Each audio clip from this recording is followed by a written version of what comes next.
temperatures are going to peak over the next few days in the upper 90s to near 100. Tomorrow, likely going to see an actual air temperature of 100 and a heat index of about 105 all the way up toward 107. Now, again, we don't normally see heat index value or high temperature values near 100 in the Charlotte area. It is relatively rare. Normally, because we're so humid outside and it takes a lot more energy to warm up humid air than it does dry air. Normally, we're upper 90s at best, but tomorrow is going to be one of the first times that we'll have that in quite some time. We just got the newest reading here as we approach 7 o'clock from the airport, and we are still sitting at a feels like temperature of 97 in Charlotte.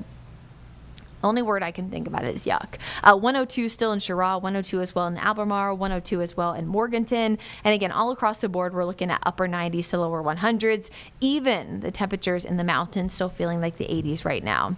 Big story heading into Tuesday and Wednesday is going to be the fact that the heat index is going to be near, if not above, 105.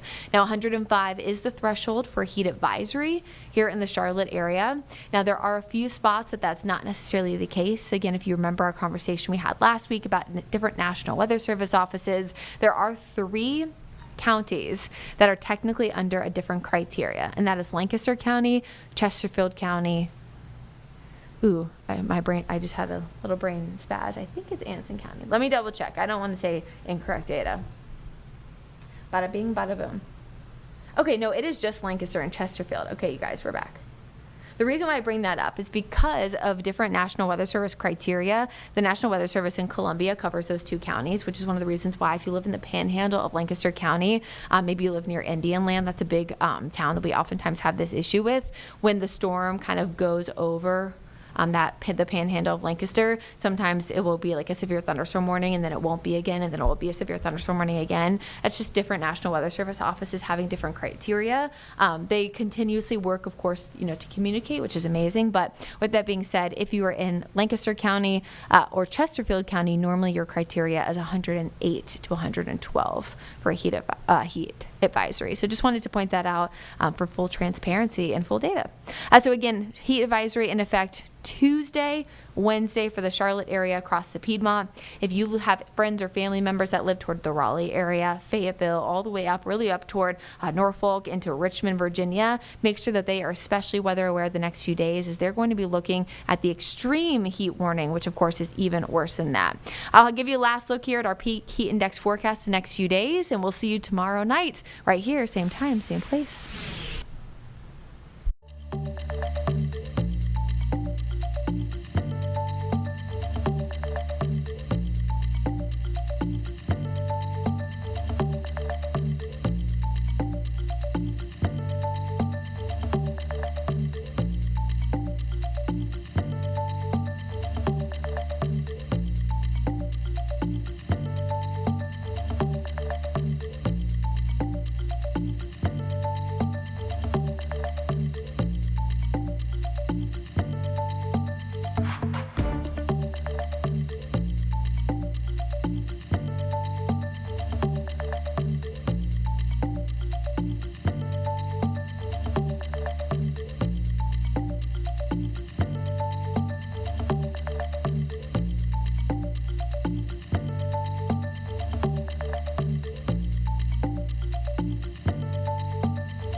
Welcome to WCNC Plus. We're back in the saddle here from 7 to 9.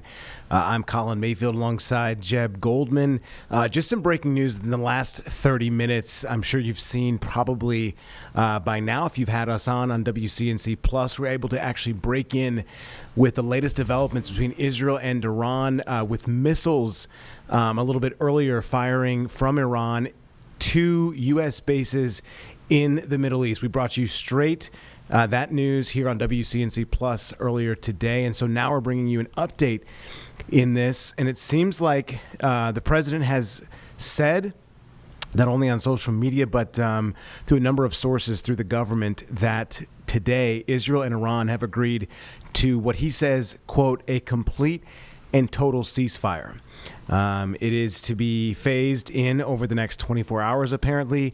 The Israeli military has declined to comment on the president's statement yet, and there's been no immediate comment from Iran as well. So this is the latest, ladies and gentlemen, from the Israel and Iran, the United States conflict in some sense. Obviously, the developments have gone fast and furious over the last week or so.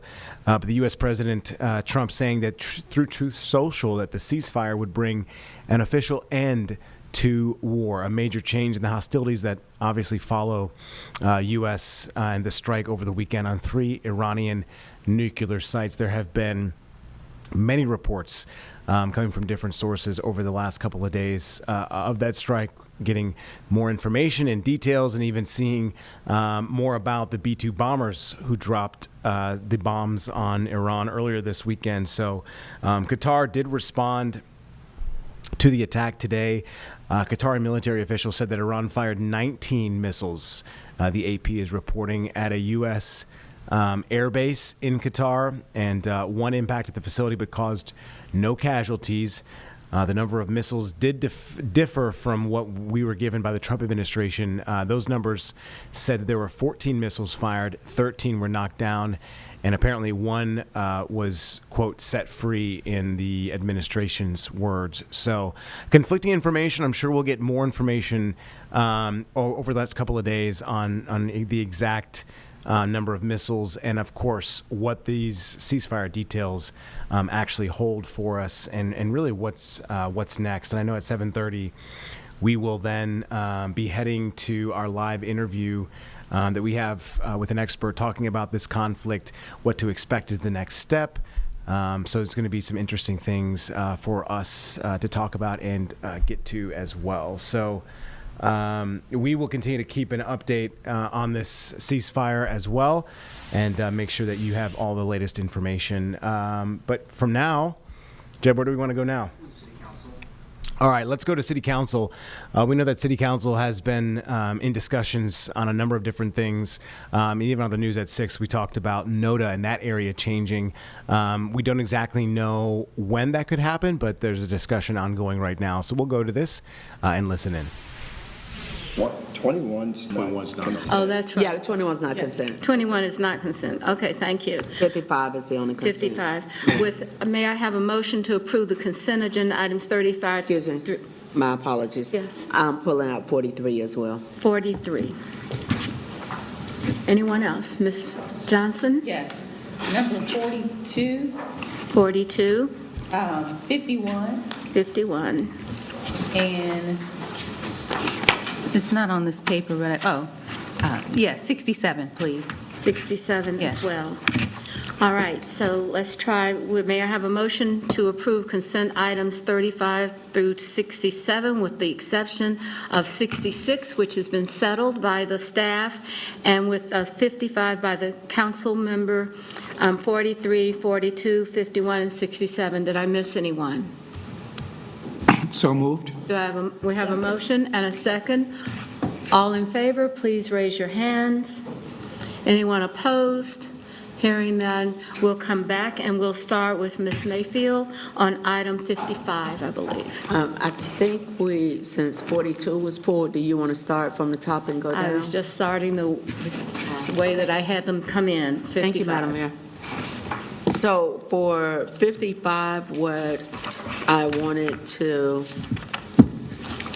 highlight is my question regarding the actual total amount of this contract, as this is requesting change order number 2 for $6,376,333.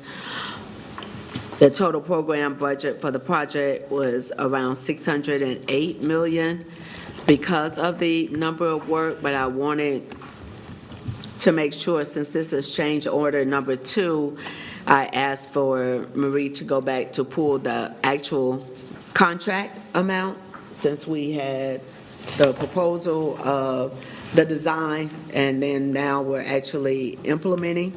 On here, I am concerned of the total cost of this, and this is really for you, Mr. Manager, to see if we can, moving forward in our contracts, try to take into consideration totality of the work outside of having a contingency for amendments to come in, because at some point, when you're on amendment number 2 and or 3 or 4, you now surpass maybe the next 2 or 3 identified lowest responsive bidders. So was that a bid that was submitted based on full expectation of the totality of the project?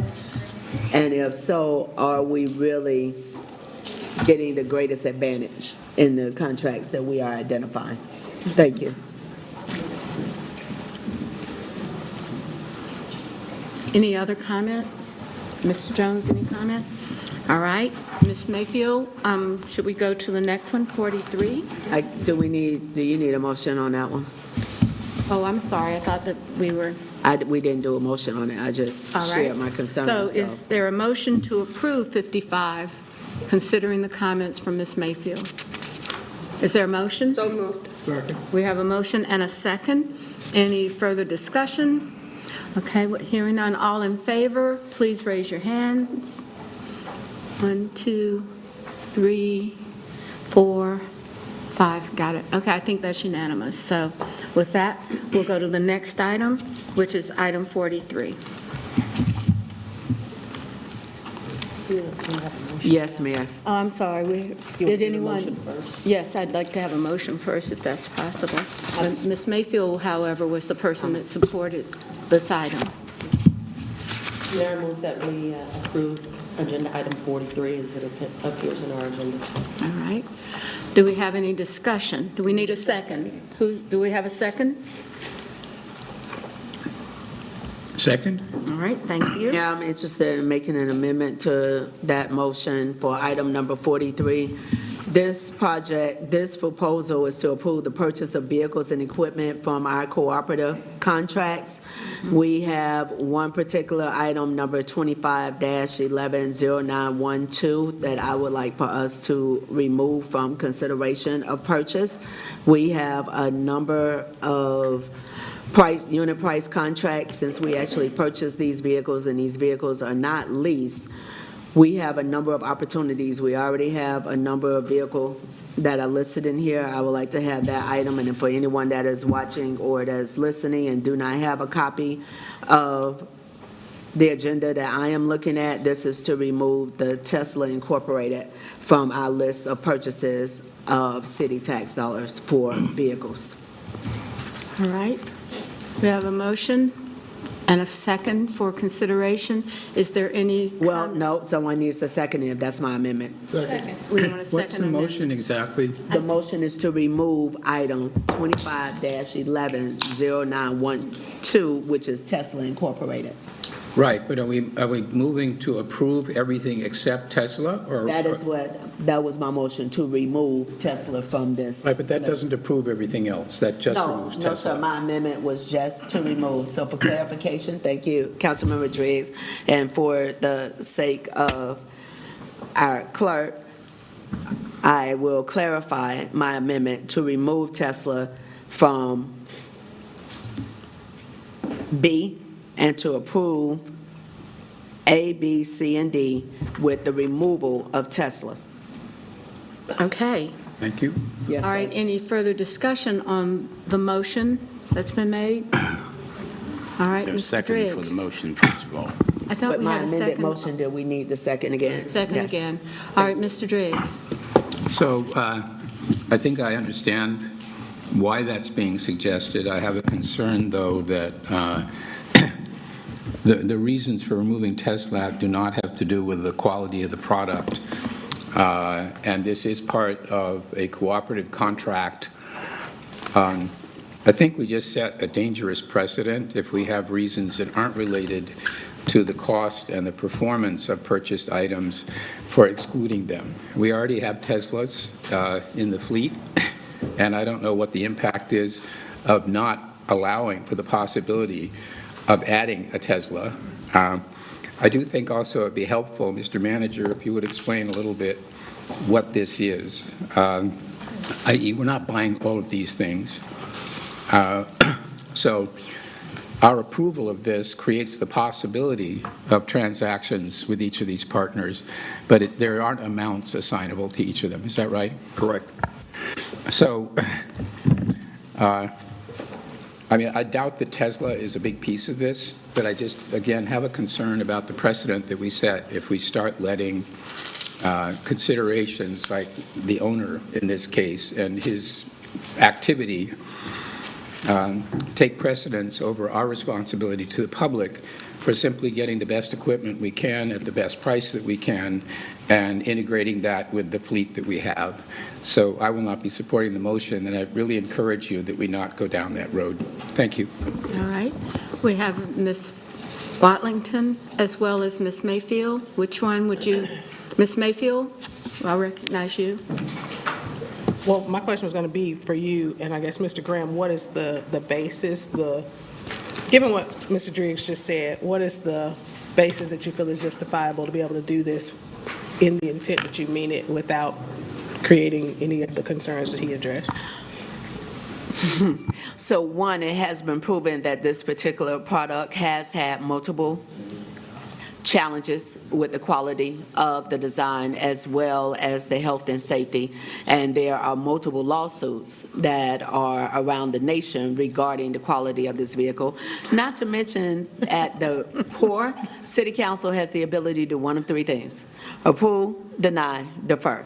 So what I am asking, in light of all of the multiple between BNC, other businesses, and opportunities that we have through our cooperative agreement, that I don't think that it would necessarily be advantageous for us to use tax dollars to purchase into a particular product when we have seen multiple accounts of that product being an unsafe product. We do have some of those products within our fleet, which is fine, but also many years ago, there was a very narrow field of selection when it comes to electric vehicles. Today, that is not the case. We have multiple other products and providers out there that also have different pricing that will probably be more comparable to what we're looking for as our city continues to grow. So it is not about just the particular owner of this product. It is the fact that this product has been in multiple lawsuits because of safety issues, and there are multiple concerns. And if we're going to be continuously making investments that reflect our CEP and our goals, we have at least 15 other opportunities in here to continue to grow our fleet and work towards those CEP goals. Ms. Watlington? Just as a follow-up, my question would be to the interim attorney as it relates to All right, we are going to cut this off really quickly. We will come back to this and, of course, make sure we're following along on any updates. And in fact, Julie Kay will have more for us tonight at 11 as they continue to debate the Tesla discussion, potentially removing them from the list of EV options. We'll also update you on the Noda vendor situation tonight, which a lot of folks are really looking at that right now. So that is going to be some big time information that we will make sure to bring to you. We are just about to get to this interview with Hal Kempfer. He's the CEO of the Global Risk Intelligence and Planning Incorporated company, achieving situational awareness superiority. So this man prepares folks for those situations that you don't expect. And we're going to talk to him a little bit more about, he's an expert in the conflict that we are seeing with Israel and Iran and how the United States plays into all of that. Obviously, the ceasefire, that news just coming within the last 30 minutes to an hour. And the president saying that Iran and Israel have agreed to a complete and total ceasefire. It will be phased in the next 24 hours.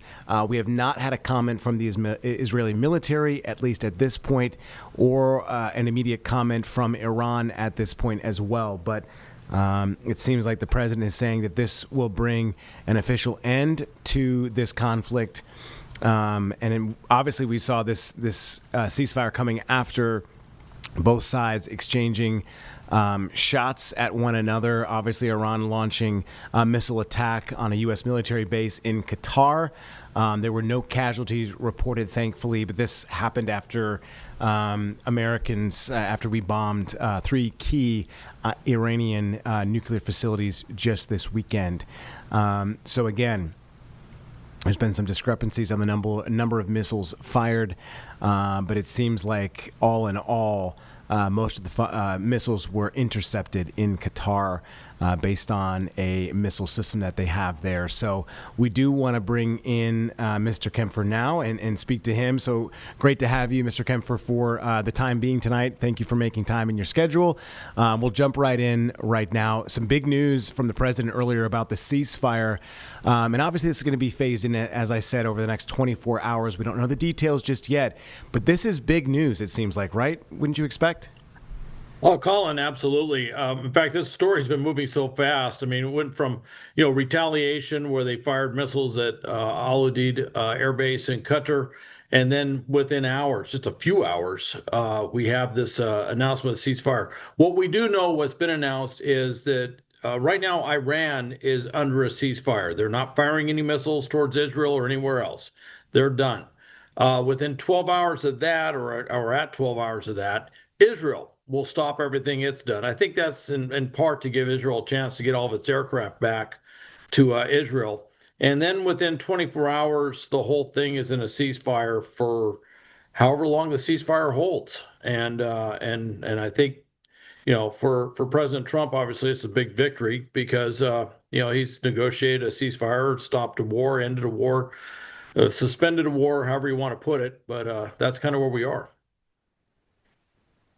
And really some big news to the fact that there were no casualties on the Iranian strike. I found it very interesting, the president saying today that Iran kind of let us know or gave us a hint before they fired these missiles. That's interesting. I haven't heard a country doing so before. Obviously, it kind of, I guess, shows the respect that they might have for the United States and potentially being fearful of potentially what we might do in retaliation after this strike on Qatar's or on our base in Qatar.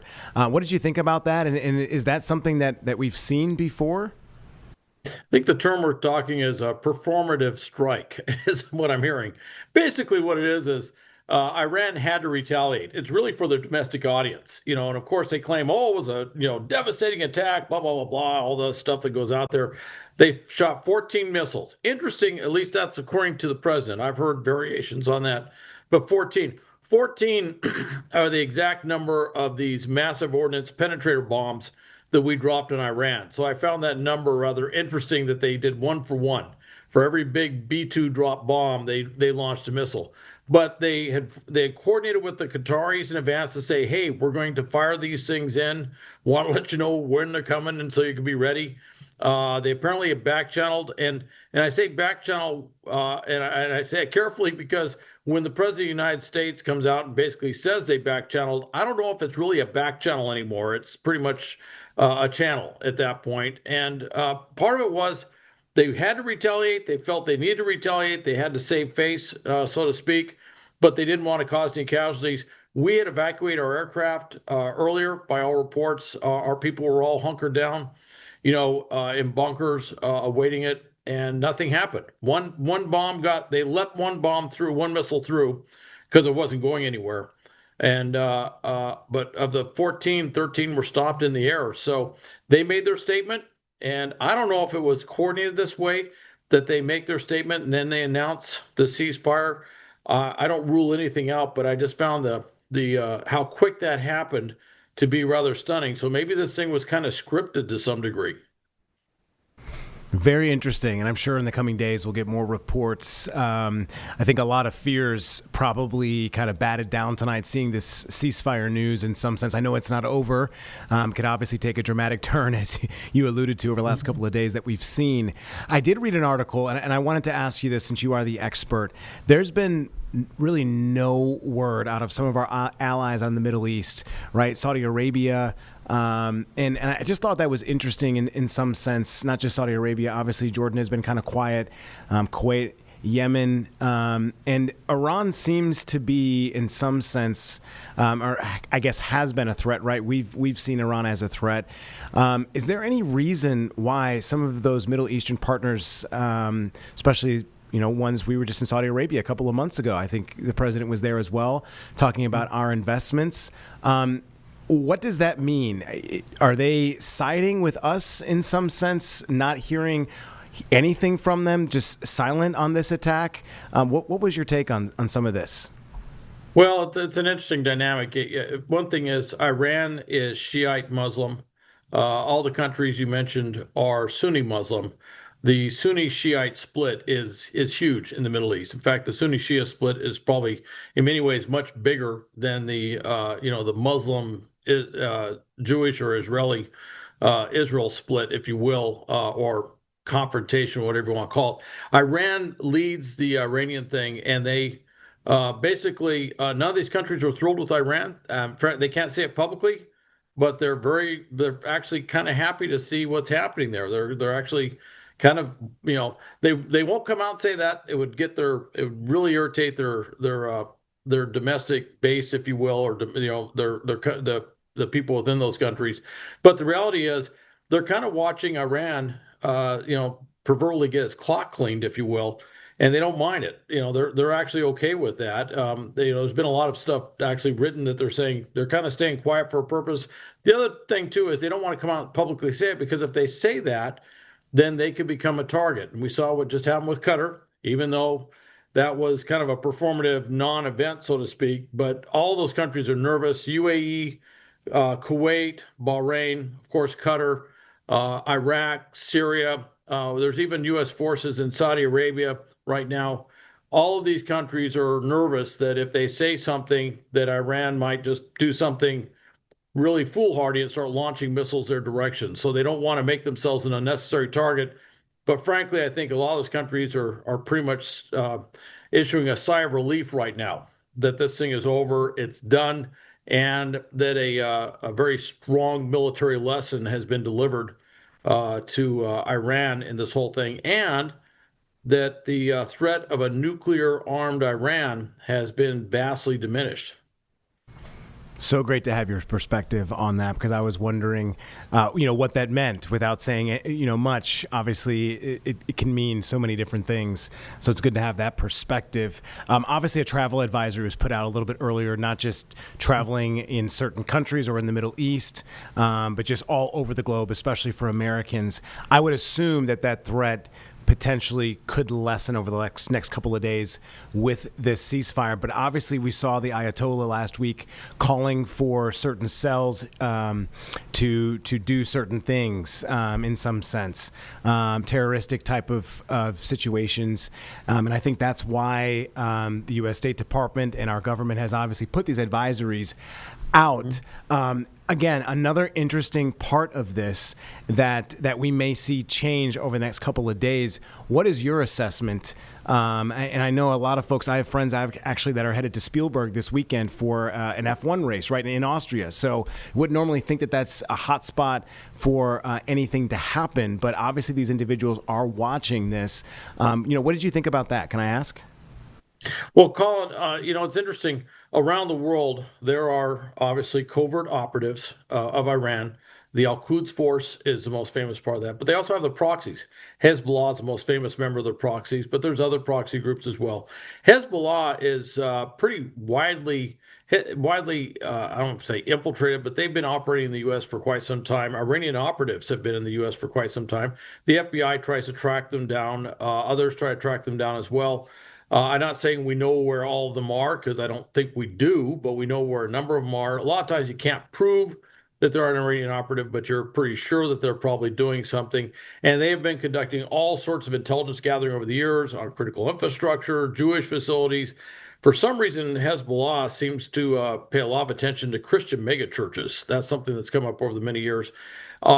Of course, everyone's leaning forward on this. They're looking out there. But with this ceasefire announcement, keep in mind this is brand new. It just happened. Those operatives that Iran controls directly, hopefully, will be told not to do something. That they will be told to stand down. Hopefully, if they don't, I think they'll backtrack that pretty fast, and you may see the whole thing fall apart. Some of the proxies, hopefully, there's enough control that they don't operationalize, shall we say, that they decide to go do a terrorist attack or something. So we're going to see. I mean, at this point, this thing just happened. I'm sure at the FBI and other places are trying to figure out what does this mean in regards to those asymmetric threats here at home, or covert, hybrid warfare type threats or terrorism threats that could happen anywhere else in the Middle East, Europe, anywhere in the world. They're trying to ascertain, is that as serious a threat now as it was, say, a couple hours ago? They're trying to figure that out. Great. I have two last things I'll ask you, at the end here if we missed anything. But I guess the next thing is, right, this is going to be phased in over the next 24 hours. By Wednesday at midnight, the president's saying that this ceasefire should take hold for both sides. Can I ask you about the sigh of relief on both sides, specifically the Israelis tonight? Obviously, I think a lot of Americans were expecting, you see it all over social media, World War III, right? And it seems like that obviously was fear-mongering in some respects. But it seems like this is kind of a reset for the region. That was, the words today used by Vice President J.D. Vance. Is this a reset, and could we see more solidified connections in that region now that this has happened with Iran? That's a really good strategic question, because it's a possibility that this could be a major reset. Look, President Trump even alluded to the idea of regime change, but there could be some shifts that happen with the regime. There could be some shifts that happen internal. You got to remember, this is not a popular regime in Iran. 80 to 90% of the population want to see them gone. They've been protesting on the streets to get them out of there. And with this war over, there was a little surge of rallying around the flag in Iran. But now that there's no thing to rally around, I think things may start to settle down, and you may see some of that hate and discontent for Ayatollah Khamenei and his regime start to burble up to the surface very fast. I think that's what a lot of people are anticipating. So that would be a potential reset if there was, some sort of internal change in Iran. The other side, too, is now the diplomacy starts. What will the negotiation look like? And I think at this point, pretty much everything's on the table. Ballistic missiles are on the table. The proxies are on the table, everything. So this could be a literally not just a regional reset. This could be in some ways a global reset in terms of what's happening with Iran. And I will say this, President Trump has done some things that frankly surprised a lot of people. For example, he met the new leader of Syria, a former Al-Qaeda member. That got everybody's attention when that happened. I don't rule anything out for what the U.S. might do involving Iran. There could be something else in the works that we just don't see, but bold moves is kind of a hallmark on the diplomatic stage, at least we've seen with this administration. I lied. I got two more things. One of them is going to ask you about the destruction. I think a lot of Americans are trying to wrap their heads around, the B-2 bombers. We got great video of the cockpit of what those look like, the stealth, their specifications, where they came from in Missouri. We had so much information. And I know there's still a lot of media coming from Iran, from those 3 nuclear facilities. In your expert opinion and analysis, there's been a lot of talk about these bombs getting through a lot of the solid ground, right? What that looked like? Did they destroy the uranium enrichment that's there? What is your take on this? Did we and were we able to, in the president's word, decapitate their ability to have a nuclear weapon? It's interesting. It's the terms that we use in the military that are not commonly used, like battle damage assessment. That comes easily to me. It doesn't come easily to everybody else, but I have heard that more in the last 48 hours than I've ever heard it ever said. Everybody's talking battle damage assessment. That's exactly what it is. They're trying to figure out what was the effect of those weapons. Now, those GBU-57s, those 30,000-pound bombs, massive ordnance penetrators, dropped from the B-2s, from everything we've seen from the satellites, they did exactly what they were supposed to do. They hit the site. They hit where they're supposed to hit with the site. There's big craters where you expect to see big craters. The problem is those cavities, those bunkers, those underground facilities are about, at least by reports, about 300 feet below ground. And you can't see that from a satellite. So they go down there. They have this massive energy release, with the explosive force. And if those cavities collapsed and everything was completely, caved in and there was nothing left that was operational, we really can't see it from the surface. So there's going to be a big intelligence gathering and assessment period here to figure out what the effect was, and that'll involve signals intelligence, human intelligence, every type of intelligence collection, well beyond just electro-optical with satellite pictures. As far as what's going on. The other part is we're going to look at the other sites. And then, of course, there's this kind of extraneous report, which has not been confirmed, that, Iran has said, we moved all that stuff. Well, part of it, I'd say, is Iran, of course, would say they moved all that stuff. They don't want to admit how bad the damage is. They don't want to admit to their own people that they just had their own nuclear capability taken off the map. So they're kind of putting out this little disinformation piece, a little bit of face saving. However, we got to track it down. Maybe they did move stuff. Maybe there is stuff stored in another location. That's going to be a big discussion. And by the way, I anticipate that will be part of whatever the diplomatic negotiations are to allow UN inspectors and probably U.S. inspectors free access across Iran to find out if there is any nuclear material held anywhere in the country. And you might see, some sort of negotiated thing with a very stringent inspection process going on. So at that point, I'm now into speculation. I don't want to get ahead of myself on whatever the diplomatic outcome of this thing is. But that's a long way of saying everything did what it was supposed to do. Did it actually destroy everything in Iran that could be used for building a nuclear weapon? That's what we're trying to ascertain now. Perfect. Great answer. I think everybody is just wondering about that. And I was asked that question earlier today. So it's great to have you on to ask that. Last thing is, what else are we missing? This is such a convoluted issue, and I don't want to miss anything. And again, you're the expert. And any other things that come to mind for you to let folks know that are important with this? Well, I wouldn't be flying through Doha or Dubai anytime real soon. I have to tell you, I'm overseas right now, and I was just in Doha a couple of weeks ago flying through. So this is not some remote visual I have of the sky over Doha or anything like that. What I will tell you is it's been very disruptive for any air traffic going through the Middle East right now. And I would say if someone's planning to travel in the Middle East right now, you might want to rethink your plans if you don't have to go or go through the Middle East just because of the disruption. Let the ceasefire really take effect and make sure that air traffic is flowing smoothly. Those are huge hubs. Doha, Dubai are massive air hubs. And so I'd say you need to look at that. But the other part too is we're going to see how this plays out. I mean, there's a lot of things where this could go sideways. It wouldn't take much. And so everybody's going to watch this closely. But what's very interesting is there's a lot of pressure. All the countries in the region, but I think all countries in Europe and elsewhere are really behind this. And I think Iran, they were kind of running out of steam. They didn't have much left in inventory. So there's a lot of reasons why Iran may find a way to make concessions now that they couldn't have made, say, a day or two ago. I have got to introduce you correctly here, sir. I'm sorry, you're a retired Marine intelligence officer with more than 24 years of experience. This is Mr. Hal Kempfer, the CEO of Global Risk Intelligence and Planning Incorporated, who is taking the time, even though he is not in America right now, to spend it here on WCNC Plus. We certainly appreciate you, sir.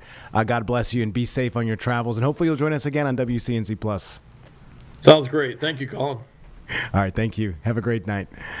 All Awesome to have another expert here on WCNC Plus, which is why we always tell you, download, and if I'm preaching to the choir, I know, tell other friends and family about us, and if you can, keep us on, because we have experts just like Mr. Kempfer, actually throughout the entire day on a number of different issues. Earlier, actually, my co-anchor Vanessa Rufus gave us an amazing presentation on the Bolo Wrap device, which you can find on WCNC Plus as well if you'd like to stream that a little bit earlier. But we'll go back to Charlotte City Council. They have a public forum happening right now, the public hearing. So we'll go to this.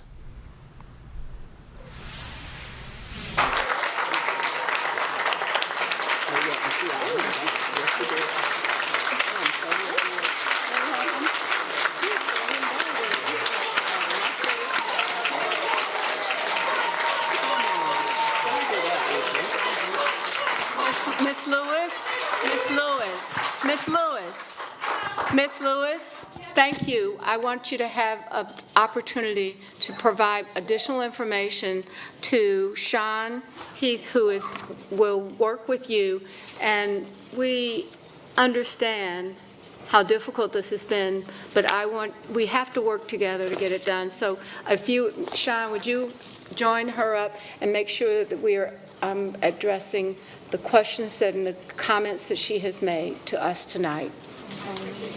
Thank you so much, Ms. Lewis.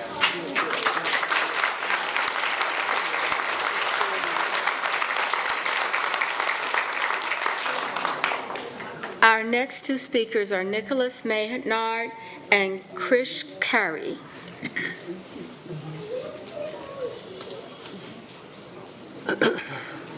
Do we have Mr. Maynard or Ms. Carey? We're up there. Where? They're Up at the- upstairs. Okay, thank you. Do you want to?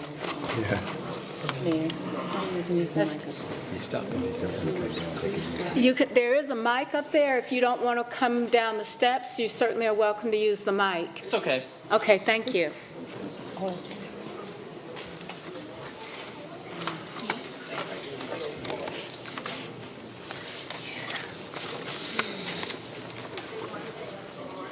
Okay.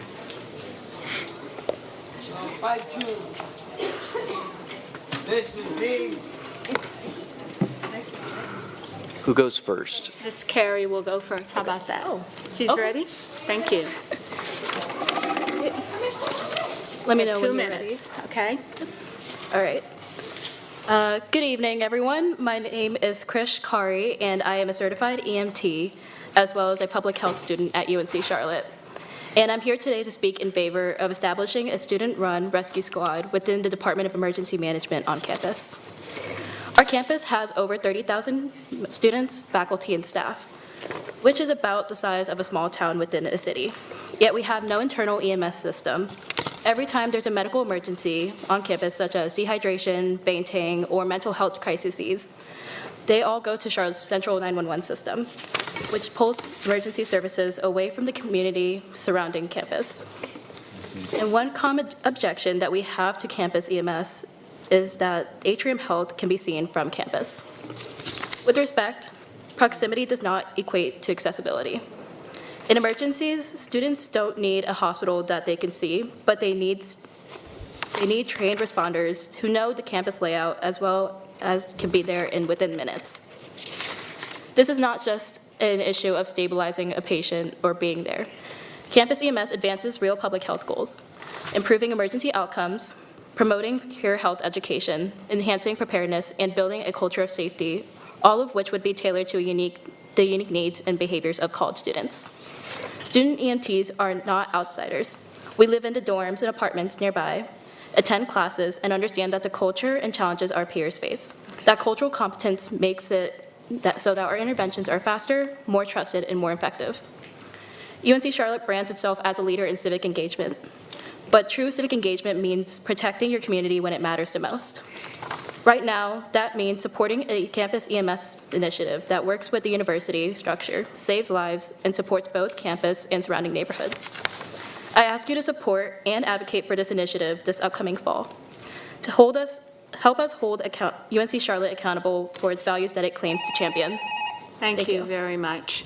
All right.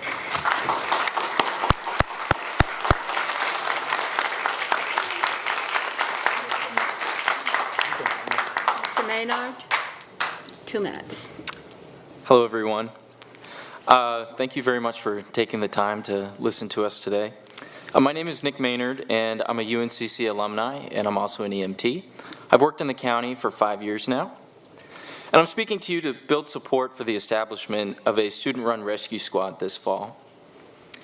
In the world of first responders, there's a tenet called the duty to act.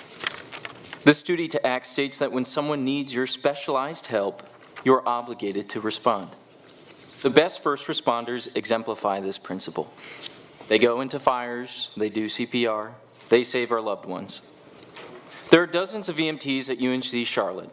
There are students who seek to give back to their community.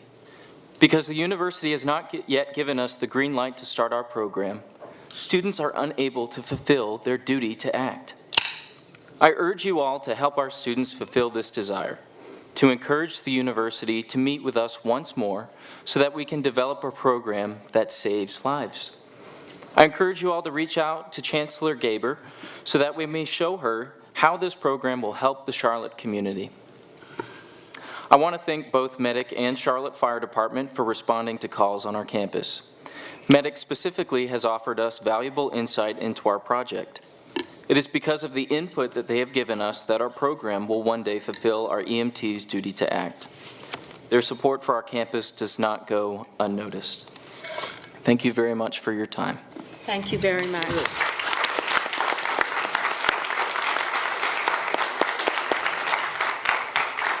Our next two speakers are Gary Alexander, and I may not do the name correctly. For the second speaker is Onea Daja. Jones. Okay. I'm assuming you're Mr. Alexander. My name is Gary Alexander. I'm a homeowner in West Sugar Creek off of Patton Street, and 2 homeowners in Rockwell Park. The reason why I'm coming down here today is on August 15, 23, Wells Fargo Bank took $30-some thousand out of my bank account, but they got a leverage from the sheriff department, typed it up, sent it to them, and took the money out of my account, didn't let me know. My mother have a time deposit CD. She inherited some money. I was a power of attorney. They won't release the money out of there either. But also, the sheriff department typed up the paper through this Smith and Adams in Raleigh, North Carolina, this attorney firm that's supposed to be a debt collector. They been watching my accounts, been watching my assets for years. This stuff happened 20-some years ago. They took the money out of my account on the 23rd, 2023 on August 15, and they supposed to been getting back with me about this stuff, and also they didn't do anything. And the American Home Builders built my house in 2001. They had the sheriff's department to steal my vehicles out of my driveway, and they tried to take my mother's house before she died. And they ended up, they couldn't get the house, but they stole the cars. The sheriff's department stole them out of my driveway. And I got the paperwork, all this paperwork to give you, for you to look at this. We had another mayor 20 years ago. He didn't even look at it. I typed up paper, everything. He wouldn't even look at it. And also this final thing is, I want to know, why did the city of Charlotte allow Northway builders to build them houses in a flood zone? Thank you very much. Let's hope that you have some success as you're working through this difficult time. So thank you. So now, let's see, our next speaker was Naya DeJ Jones. Jones didn't answer. You're at Harvey now? Oh, Ms. Jones okay. didn't answer. So, okay, so she's not here. So the next person is Alicia Harvey. Ms. Harvey?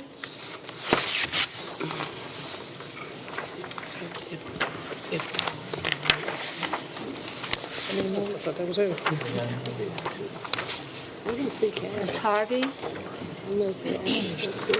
All right, Ms. Otley? I'm here, okay. Ms. Otley, are you here tonight? I don't see gas. I don't see her either. All right, Mr. Reed, Maurice Reed. Mr. Reed?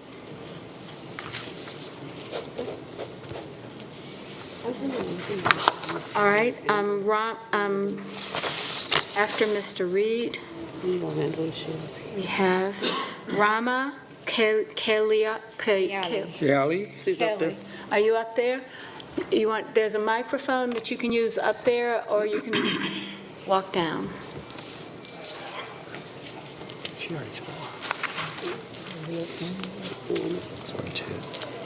And we have, the next person is, I'm really helpful. That's Tiwari. All right, thank you, Ms. Ajmira. So please come down and join on the other podium or upstairs if you choose. All right? Thank you. Ms. Kailali? Yeah, Rama Kiali. Thank you. My name is Rama Kiali. I am a certified EMT and a student at UNCC. I'm here to speak in favor of establishing a student-run rescue squad within the Department of Emergency Management on campus. 31,091. This was the record-breaking total enrollment number of students in the fall 2024 school semester at UNC Charlotte. With Charlotte becoming a hub for academic development, this number is only expected to increase within the upcoming school years. More students comes with the risk of increased medical emergencies on campus. What if there were student medical personnel just mere steps away from an emergency? This concept is not an unfamiliar one. Many North Carolina universities, such as Chapel Hill, Wake Forest, East Carolina University, Appalachia State, and many others, have successfully developed their own student-run functioning campus EMS. At a university as big and successful that UNCC is, such as its recent R1 status, what sets us apart from being just as capable from developing our own? I am a pre-med student, majoring in biology, with prospects of going to medical school in the future. Me and many other pre-med students at UNC Charlotte are required to have at least 100 to 150 hours of clinical experience to even be considered a competitive applicant. Many local EMS only offer full-time positions to student EMTs. Balancing being a full-time student alongside a full-time job is a very difficult task for many students. Having a part-time EMT job situated on campus will allow me and other pre-med students easier access to getting clinical hours and experience. And before I go, I want to give a special thanks to our community partners, specifically Medic and local fire agencies, who have offered support for our cause, time, and counsel through this journey. Thank you very much. Thank you very much.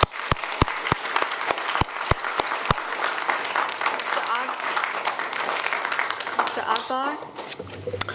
Good evening. My name is Kaustubh Tiwari. I'm an EMT and a student at UNC Charlotte. I'm here to speak in favor of establishing a student-run rescue squad within the Department of Emergency Management on campus. A campus-based EMS program offers immense value. It's not just about immediate care, but the profound academic and career opportunities it creates, shaping future healthcare professionals right here in Mecklenburg County. With a campus-based EMS program, EMS is already there on campus when needed, providing immediate medical support. Our journey to establish this program has been driven by significant and consistent student effort. We officially launched our initial phase in fall 2024, quickly generating overwhelming student interest, forming our organization and securing crucial medical support. Our petition garnered over 600 signatures, and more than 20 UNC Charlotte undergraduate EMTs expressed eagerness to serve. We gained public attention through local news coverage in April 2025 and engaged directly with Student Government Association and high-level university leadership, presenting our comprehensive plan on April 29, 2025. Despite these consistent and dedicated efforts, UNC Charlotte has regrettably remained largely inactive. This university inaction means the substantial benefits of immediate campus medical support and invaluable student career development remain unrealized. Our dedicated student EMTs are prepared to serve, yet this crucial initiative, beneficial to both the university and county EMS, has been held back. Members of the City Council supporting this student-led EMS initiative is an investment yielding exceptional returns. It significantly enhances our university's community's safety and preparedness and provides an unparalleled education and career foundation for our students, preparing them to be future healthcare heroes for Mecklenburg County. Thank you. Thank you very much.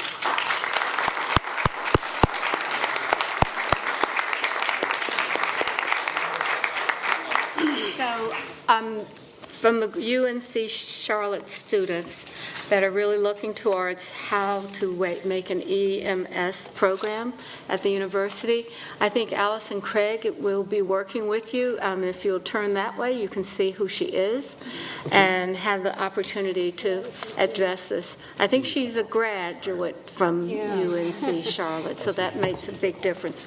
She knows more about it than we do, I think. So this, we have one additional speaker, and that is, no, that was, he just finished. No, it's Davida. Davida? Davida Agbar. Davida, sorry.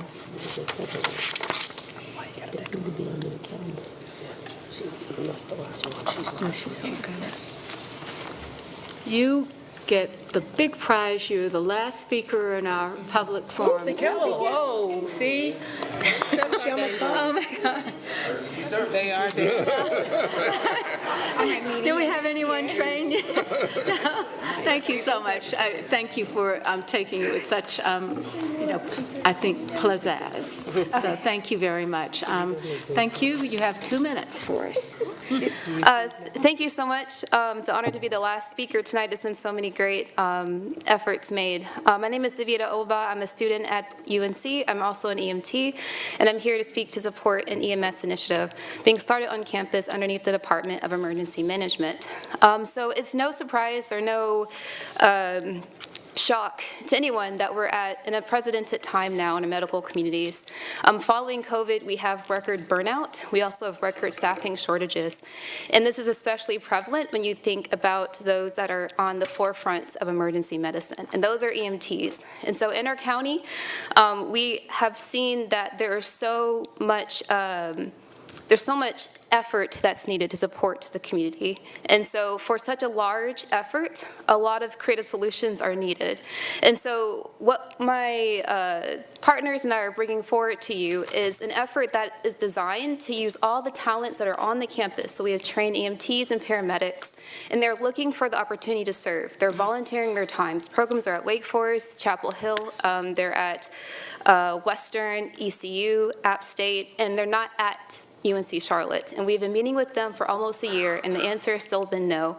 And it's preventing them from taking strain off the local community. University area is one of the busiest in the country, and any help is needed, and they especially could benefit from this. UNC Charlotte does not pay taxes into a system that they benefit from. So Medic and All Fire, they serve the campus, but the campus does not do its part to help offset the load. And so a lot of campus programs do this, and so we're asking for you to help us in supporting that. I also want to thank Medic and Charlotte Fire, who've been huge partners. We've also had partners who have reached out to us from other universities, Chapel Hill and Wake Forest, who have stated they would help us in terms of mentorship and helping us to learn and best practices. So it's super humbling, again, to be here, and I want to thank you for your time, and we're hoping that we can come before you next time and say, hey, we're here. So Thank you very much.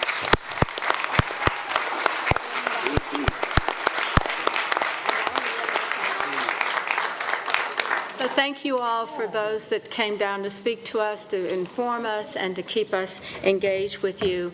This is the end of our public forum, and now we'll go to our public hearing, and we're going to open the public hearing for Kenmore Area Voluntary Annexation.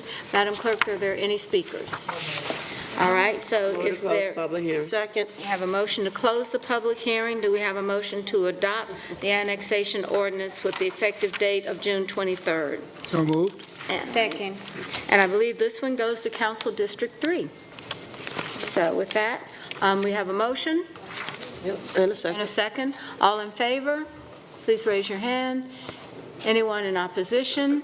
There's none in opposition. So the next item is to have a public hearing and a decision on Shorewood Area Voluntary Annexation.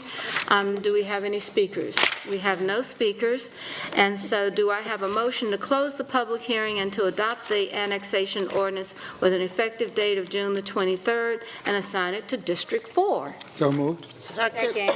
We have a motion and a second. Any further discussion? Hearing none, all in favor, please raise your hands. Anyone in opposition? No one is in opposition. All right, our next item is the city manager's report, and so we will move to next we will move into that section of our agenda. Mr. Jones. Thank you, Mayor, members of council. So, Okay, as exciting, and obviously we want to get you more information from this, but we had a pretty cool demonstration a little bit earlier that we do want to show you. We did not show this earlier today, so I'll bring in Jeb Goldman here in a second because we're learning about what the Bolo Wrap device is and really how it's being used in agencies that are close to Charlotte. And I think it's a really cool device, something that Vanessa Rufus and Jeb Goldman did together today earlier during our WCNC Plus streams. That's why we ask you to turn it on throughout the day. Jeb, give us a little bit of information about the situation and really what we need to know before we play this little clip here. Yeah, so I think what people really need to know is that this is a non-lethal, supposed to be non-painful way that law enforcement can actually restrain individuals the way, and you'll see more during the interview that will air after, but the way this is meant to be used is for people who are maybe suffering from a mental health fallout, who may not necessarily give themselves up to police, or other ways that maybe in the past would have been answered with by a taser. This gives officers another way to kind of bring that person in this way there's no one really gets hurt. It's a lot safer. It's a really neat piece of technology that we got to kind of see firsthand today.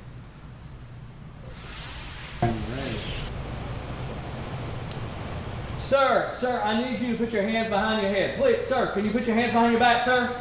Sir, please. Bolo. So you can see me there. I got to see this technology used firsthand. Very, very interesting. You can see, even though it got me on the legs, didn't really react here. We'll do the instant replay right here. Sir, please. Bolo. No reaction. I mean, yeah. I didn't know. I didn't know what was going to happen. No, not at all. Yeah, no, I mean, everyone keeps saying that. I'm just kidding. I don't want them to tase you. No. You wouldn't be in the seat. It was very interesting, and I appreciated the opportunity. We could have heard them talk for 30 minutes about what this technology is, but to actually have experienced it firsthand and to be able to vouch personally about the effects of it was very, very interesting to me. And it didn't hurt, didn't sting? No, I mean I had a little bit of there's hooks that it goes around and wraps onto each other. Yeah. I felt a little poke of the hook, but it was like, I mean, it was so, and I was expecting the actual force of the string when it came around my legs to feel something. I mean, cinch your legs together. Exactly. And it really wasn't. It was as painful. But you can't move. And you're so startled because the actual blast is loud, right? So loud. This didn't do it justice. It's like a gun almost. Yeah, it really, it sounded just like a gun. Yeah. When we were in an indoor setting, obviously.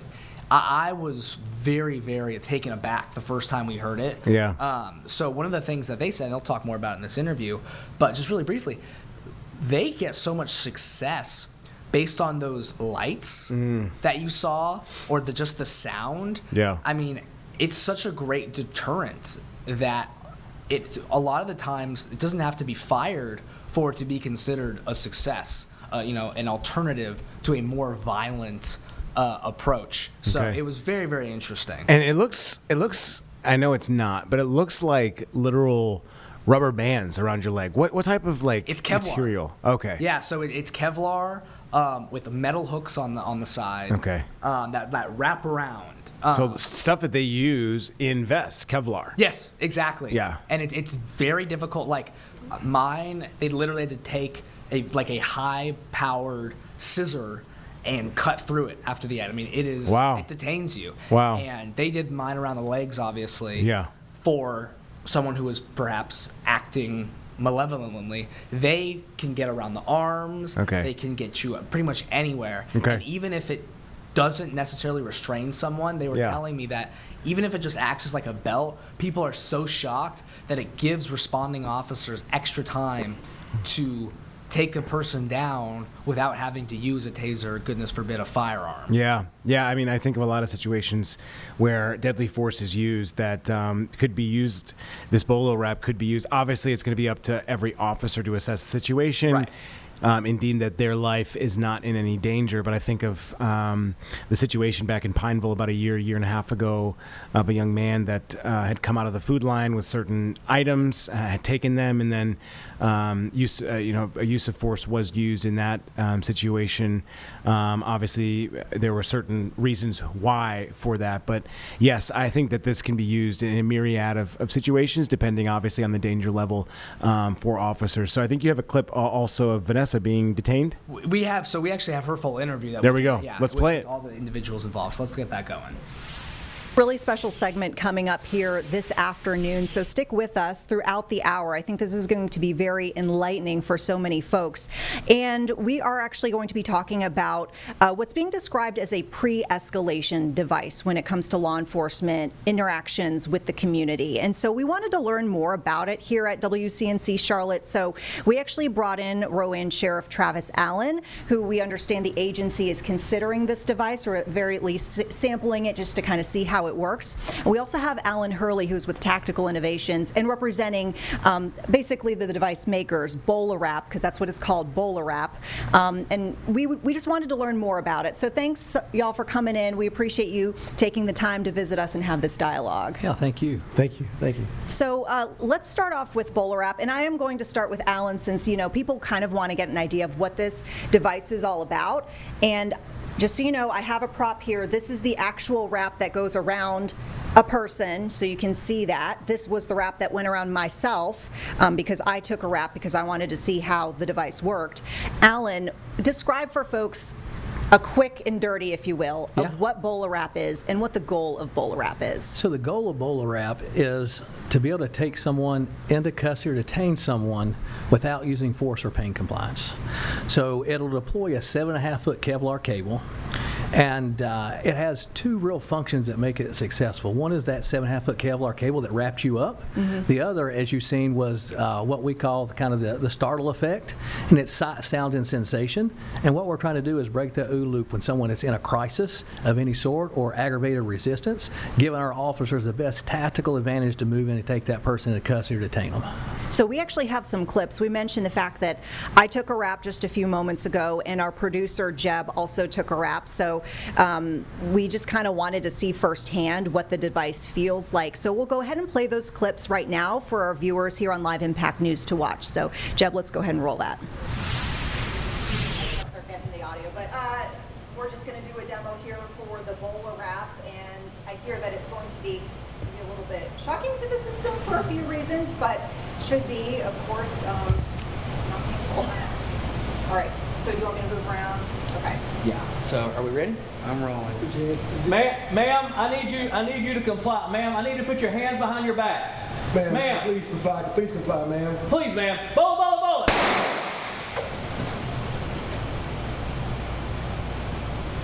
Any pain?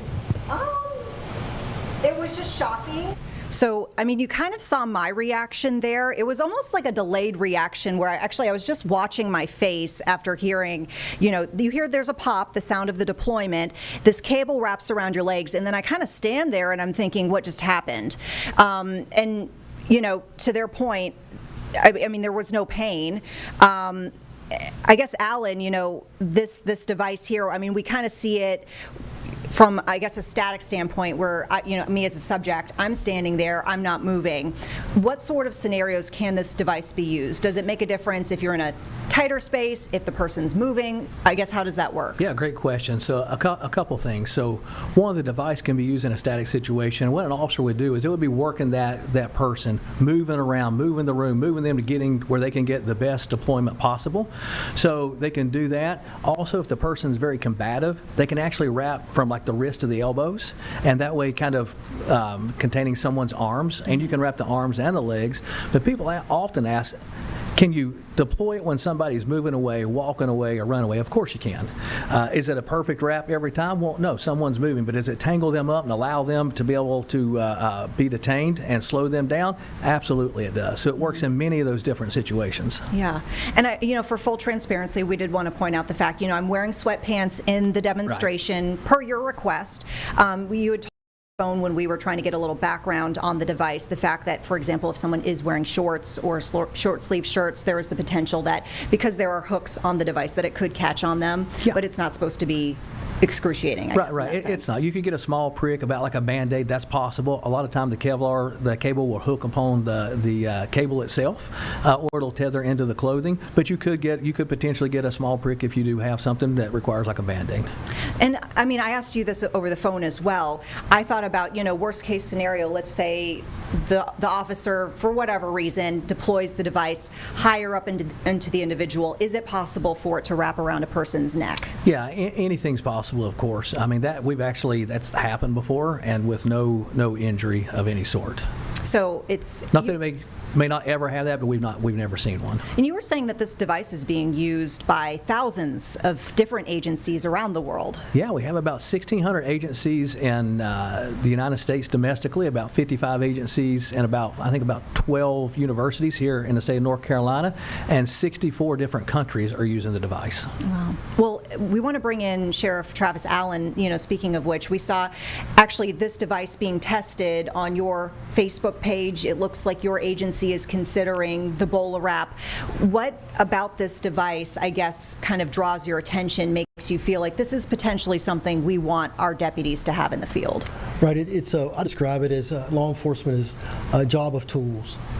What can we equip our deputies with, our detention officers with, our school resource officers with, is another tool that we can use. We have all types of tools on our belt, and a lot of those tools are used for lethal force, like tasers, for firearms and batons. But what for that person that's just in a mental crisis? They're being resistant, but they're not really violent. It's another tool that we can use as law enforcement to de-escalate that situation with literally a reduced risk to the individual and a reduced risk to the officer themselves. Again, it's another tool. It doesn't replace the firearm. It doesn't replace the taser. It's used in conjunction with our other tools. Something that is not really considered a use of force and a de-escalation tool. In other words, this tool is used before it gets out of hand. It's used before it becomes to a use of force situation. It's something perfect for that individual that's either having a life mental health crisis or maybe a withdrawal from a narcotics. They're not thinking correctly. They're not thinking right. While they're not being violent, they're just not being cooperative. This is the perfect opportunity to go ahead and use it. You're not waiting for any scenario or any perfect situation. If you've got that person in mental crisis that I've got to take this person to the hospital. They have to get medical treatment. They have to get help. How do I do that without hurting them? How do I do that without hurting myself or another deputy?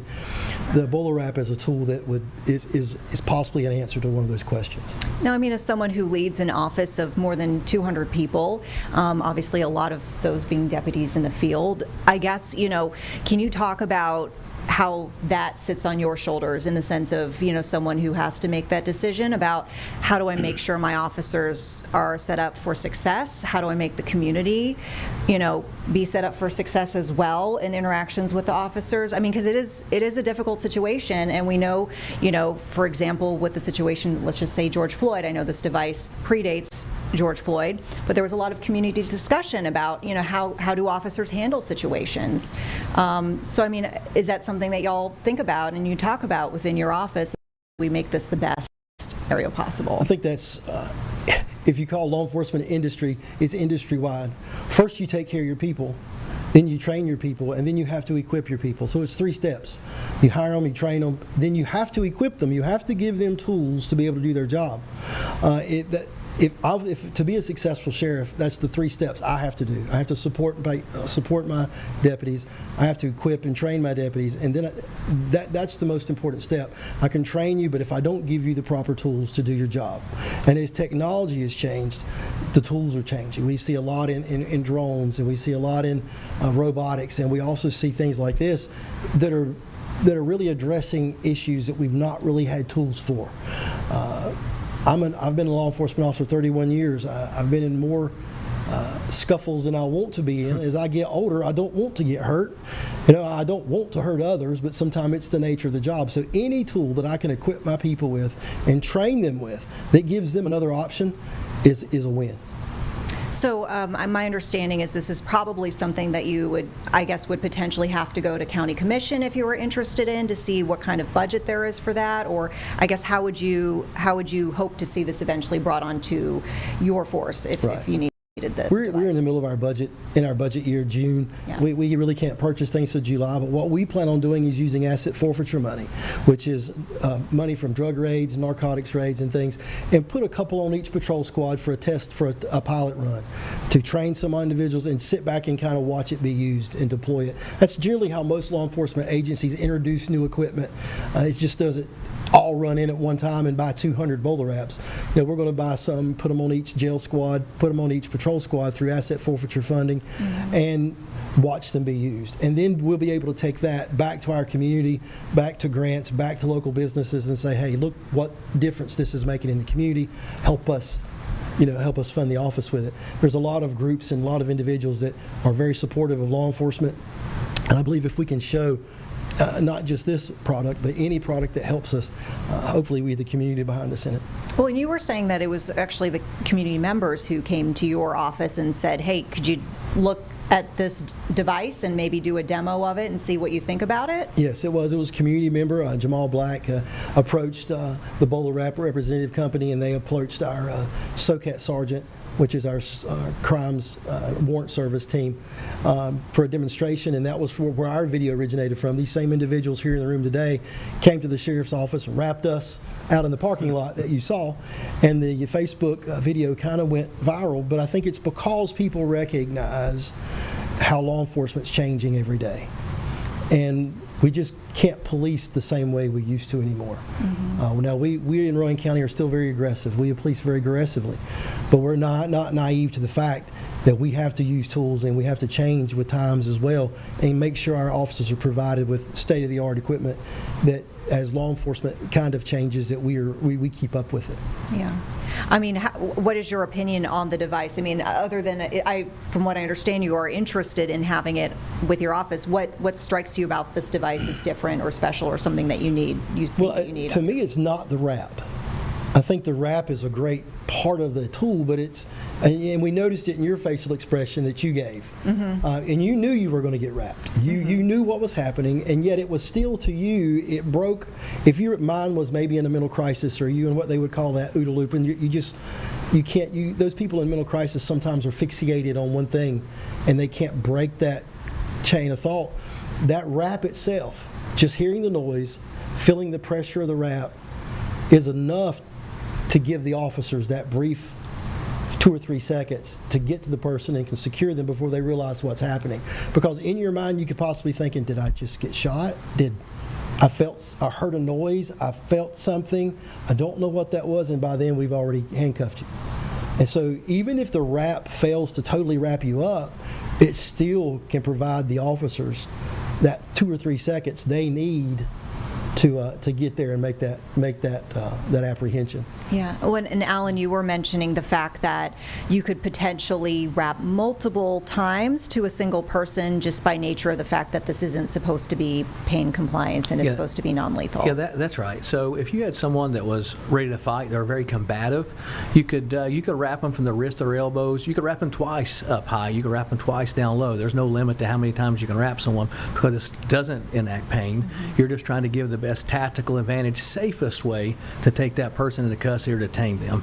So if someone had a stick in their hand, you may decide to wrap their upper arms. If they have a gun or a knife, the Bolo Wrap wouldn't be the device that you're going to use in that situation. But you can definitely deploy the Bolo Wrap multiple times on someone to be able to detain them. It's a really interesting concept.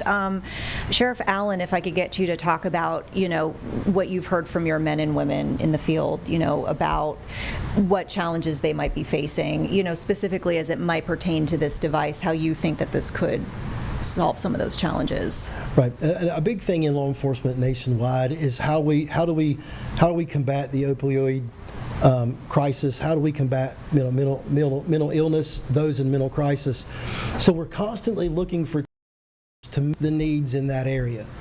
I think that is one of the reasons that the video was very popular on Facebook, because people are interested. What are we doing to help those in mental crisis? How are we serving that community? Because the Rowan County in Salisbury has a very large VA hospital there. So we have a lot of ex-military individuals. We have a lot of people that possibly could be in a mental crisis coming there for mental health treatments and things.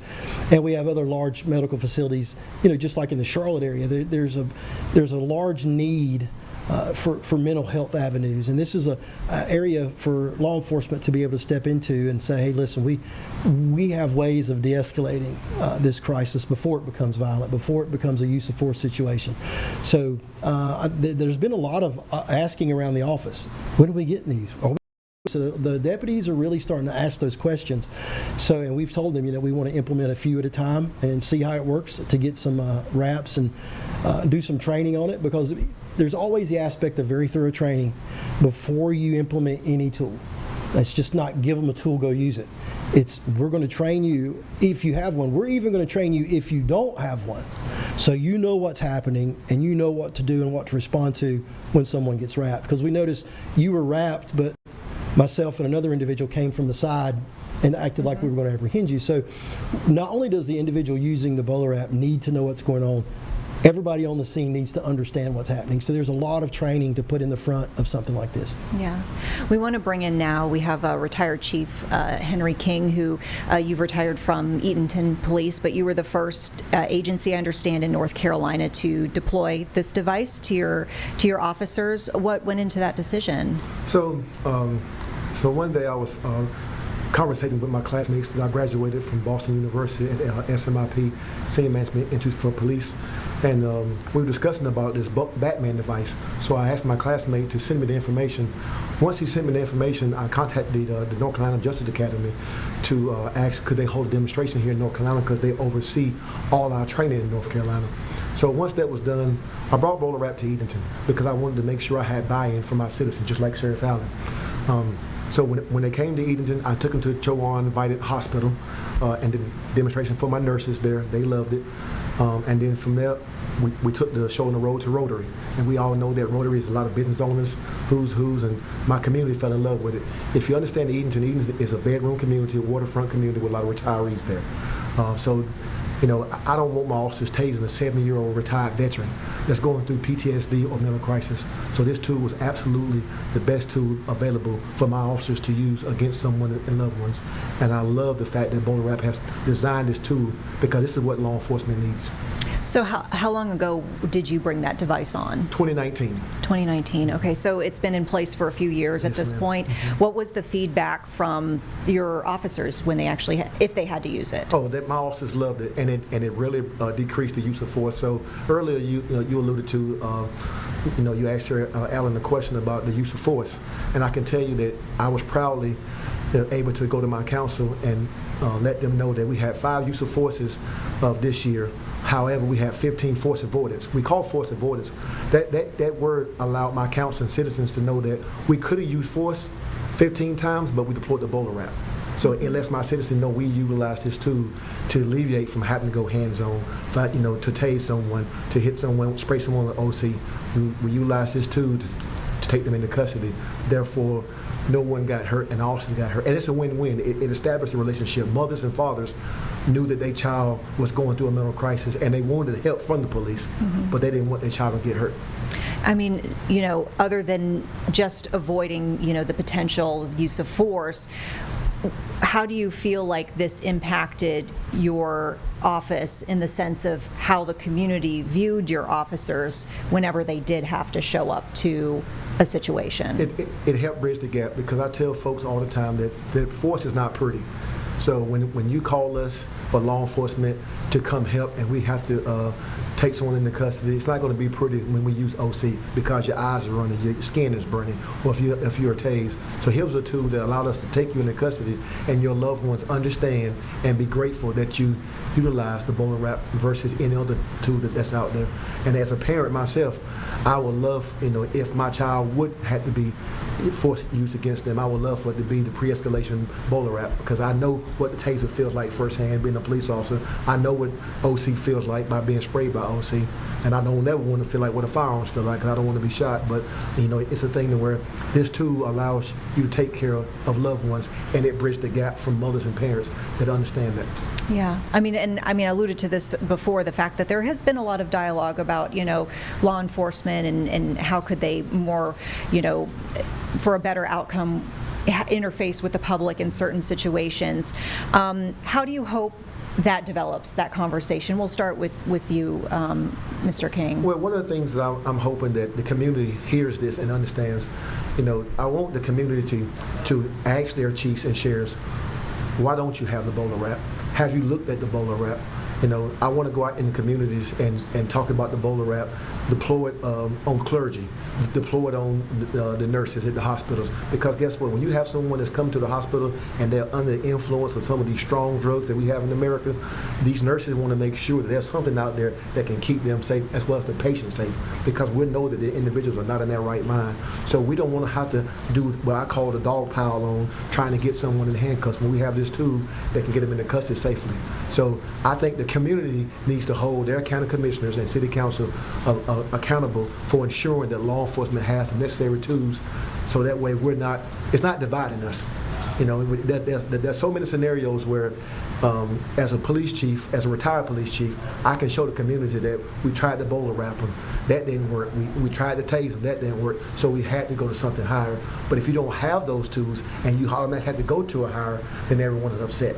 So why not give like the sheriff said, train them, and then equip them with what they need to get the job done. Yeah, and as Sheriff, I'll kind of ask you a similar question. How do you hope the dialogue around the community in law enforcement develops going forward, in the sense of, moving towards a place where folks are, there's more of a consensus of law enforcement is here to help, and this is going to be It's understanding the role of law enforcement.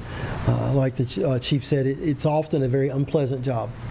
And I'm not going to sit here and be naive to the fact that often we have to use force. We have to use force necessary to make the arrest, and often we have to use deadly force. I'm never going to ask my deputies to come to work and put themselves in danger. The Bolo Wrap's a tool. It's another tool on the tool belt that you can use. It doesn't replace the taser. It doesn't replace the firearm. There's many situations that the Bolo Wrap is not applicable for. That it would not be your first choice. But in those nonviolent situations where you're dealing with somebody in mental crisis, you have to have tools that you can do to de-escalate before escalation even starts, to go ahead and immediately take that situation under control. And this is a tool that could possibly use before it gets to those other levels. Again, we're in Rowan County. I support my deputies. I understand that they have to use force. They have to use force necessary and reasonable, and I support them in the avenues of that use of force. It's a very dangerous job, and our goal is each of us to go home every night at the end of that shift, but it's also our goal to treat our citizens well and to take care of them well. So any tool that we add to our tool belt that helps us accomplish that, I think it shows the citizens of your community, listen, they understand They understand my family, they understand the situations people are going through, and they're taking the training, and they're providing the tools to effectively enforce the law as safely as possible. Yeah. And I want to just leave with the citizens, with the Bolo Wrap 150 and law enforcement, we want to hold our citizens accountable. And I tell citizens all the time to utilize what I call the 4 C's. We want our citizens to cooperate. Cooperate doesn't mean that you give up your rights, but cooperate. Be courteous, comply. And then if you feel like that you have been mistreated from law enforcement, complain. Because when you complain, as a chief, it lets me know how my officers are responding to the training that they're receiving. So what does that look like? That looks like, okay, do I need to retrain my officer? Do I need to terminate my officer? Do I need to discipline my officer? Here's the training that they're receiving working. So, if citizens would just utilize those 4 C's, it also would help bridge the gap as well. Yeah. Really interesting conversation, gentlemen. I know, Alan, we moved you out of the secondary spot. Is there anything you wanted to come back and weigh in with before we wrap things up here? And come over to the mic, too, if there is something that you want to add. But yeah, folks, we'll just remind you here on Live Impact News as Alan Hurley's getting settled in here once again. We are looking at this device, which is being called a pre-escalation device called Bolo Wrap, which is being considered by Rowan County Sheriff's Office. And we tested it out, and it's basically a big wrap that wraps around you quickly. There are some hooks here that help kind of keep the device secured once the wrap gets around your body, presumably your legs, but also we're hearing your arms and such. But I mean, I'm really glad that we got to do the demo on it, because it's a device that I could see, with the potential, to really change the game. So, Alan, is there anything that you want to add about this? No, I just say it truly does the things that these gentlemen have talked about. We've seen it firsthand. We've interviewed officers that have used it. We've talked to people that have been detained by it, and it truly is leading through like a lens of empathy. You have to use force when it's necessary. When it's not, Bolo Wrap gives you an alternative to do that, and to do it early and often typically is safer for the individual you're trying to detain, and it's safer for the officer. So we call that in the pre-escalation phase of an incident or in front of someone. So I think that absolutely helps the community, helps them understand that the law enforcement is trying to do the right thing, and they're trying to help the community, and it helps those people that are in crisis. Sheriff Allen, anything you want to leave us with before we wrap things up? No, just thank you for the opportunity to come talk to the community about it. Thank you for Bolo Wrap, the representatives being here. They travel from a long ways off, but this is a reach out to maybe some citizens of Rowan County that are watching this, and they want to help. We all rely on funding. The Bolo Wrap is very affordable, but when you have 208 employees, that can be quite compelling in your budget. So, for the community, if there's any organizations that want to get behind this, we would love to talk to you. Very, very interesting dialogue, and okay, you heard it there, folks. We'll continue to follow, how this device, goes as it presumably continues to be deployed in different agencies and different communities. But like we said, it's seemingly kind of trickling through various agencies, not just law enforcement. It sounds like school campuses, and it sounded like Chief King, you mentioned the fact that some nurses have been trained to use it, maybe in hospital situations or otherwise. But we hope that you found this an illuminating discussion here on Live Impact News. We just got some breaking news into the newsroom, and the North Carolina General Assembly, Senate Leader Phil Berger just putting out that the Senate in North Carolina has approved $700 million in Hurricane Helene relief. It's a new package that adds this, of course, to what is already needed and what the state has already allocated to certain parts. So it was a unanimous vote, a unanimous approval for the $700 million package for Western North Carolina, as it, of course, continues to recover after Helene, more than 9 months now. So this brings the total amount of state funding dedicated to Hurricane Helene relief and recovery to more than $2.1 billion. But some estimates saying that there is $60 billion needed to replace all the infrastructure, all the damage and devastation that we saw 9 months ago. So this is a literal drop in the bucket to where we need to go. It does look like a number of Republican lawmakers at the state level did talk about this. So it's House Bill 1012. It includes that $700 million for Helene funding reserves. So of that funding, $480 million will be appropriated for immediate needs. That includes this list here. We've got $5 million to Visit NC for tourism promotion, which we know a lot of folks need tourists to return. Chimney Rock just opening back up. $10 million to repair, modify, remove dams damaged by Hurricane Helene. $15 million to the North Carolina Forest Service for wildfire assets and preparedness. We saw huge wildfires burning, obviously, just this spring because of all the devastation and really that dry timber that is still out there. There's $20 million to the Parks and Recreation Trust Fund for the state and local parks affected, $8 million to the Department of Public Instruction to repair public school buildings, $2.47 million for community colleges that experience enrollment declines in 24 and 25 due to Hurricane Helene, $75 million to repair and replace private roads and bridges. Now, of this $75 million, $25 million will be used to reimburse up to 50% of the cost for projects that are already completed.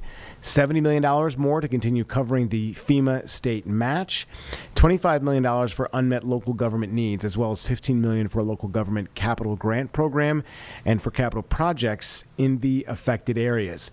$20 million will go to provide flood mitigation grants for mitigation projects and engineering assistance grants through the new Hurricane Helene Flood Mitigation Grant Program.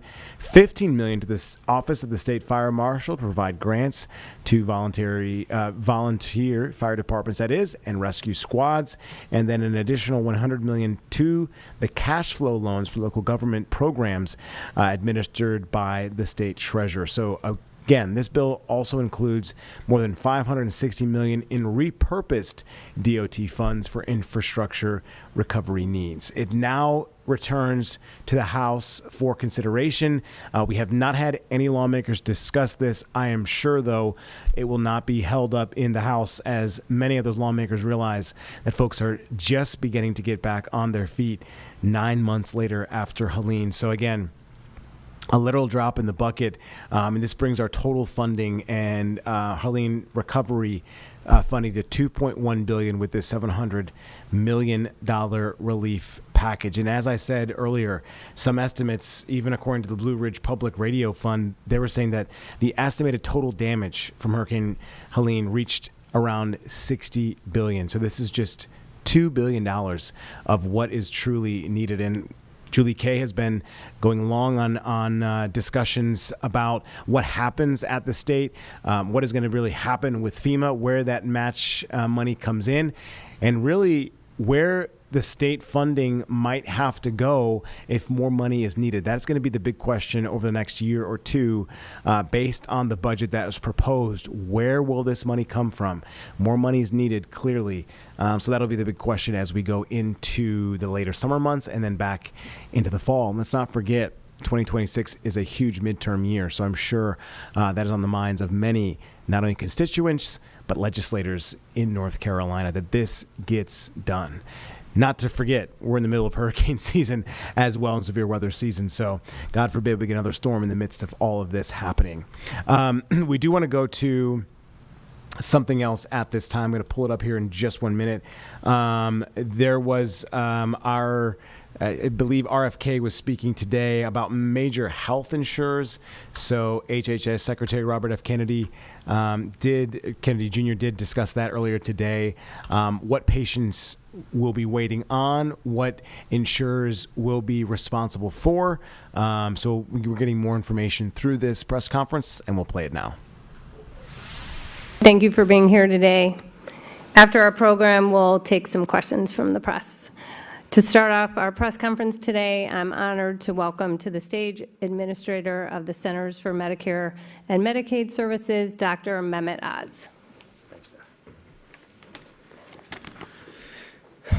How many of you have had a pre-authorization issue in your family? Show of hands.